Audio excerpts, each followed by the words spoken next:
Here's a stock Everest 10 versus a couple modified tired Everest 10s using stock tires. It's going to be a performance and how-to video. Stock one straight out of the box. After we fixed the steering servo, it was supposed to have been brand new.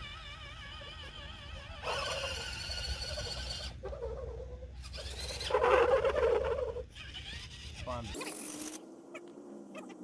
Has a motor swap on it.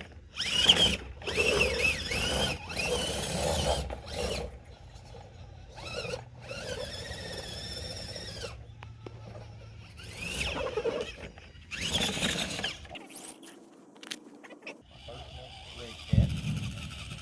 Stock motor, stock gearing, 4-wheel steering cord.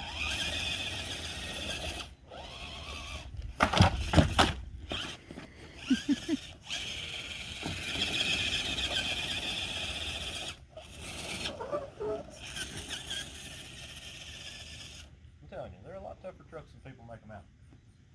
But being that that was so easy, I think we should make the ramp a little higher. Hey, Bubby, is he gonna make it? Huh? Is he gonna make it?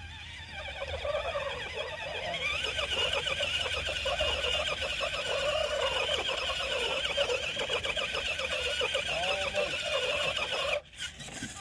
Try it again.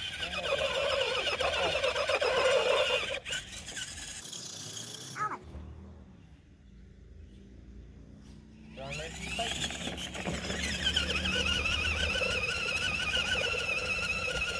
Truck has stock tires on it or modified.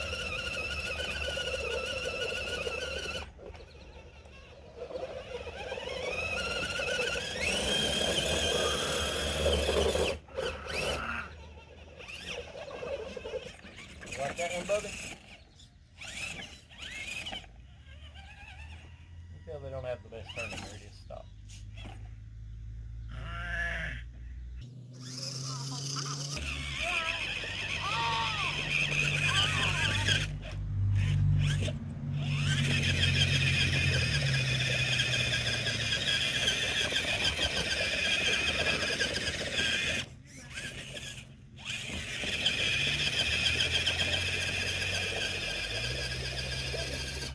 Redcat tires ain't performing the best. I was confident these tires would be the best on the quick circuit.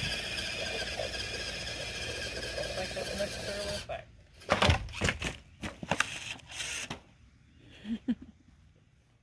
Look at this. Vroom vroom. Okay guys, quick pro tip is to cut them with the foams in them. You can either cut them in a zigzag or straight across, whatever you would like. And don't forget, don't put your fingers in front of the scissors because you cut yourself very easily. You don't need to be bleeding on the floor. That'd be a very bad day.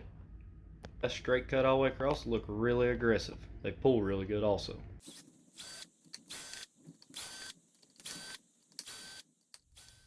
Just reach in, grab the foam, and discard. You won't be needing it anymore.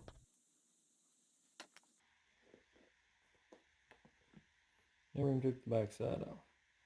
Go back on, run your finger around through here, make sure it sits down in that groove. Remember, when you reinstall the beadlock ring, to use extreme caution. To not over tighten the screws, you'll strip the holes out and ruin the wheel. Also, torque the bolts down in an X pattern, that way the tire does not pop out. These tires work on this polished concrete. Sidewalls flex, crawls right up. Don't forget, like, subscribe, hit that bell button, get notified. Keep on crawling, guys.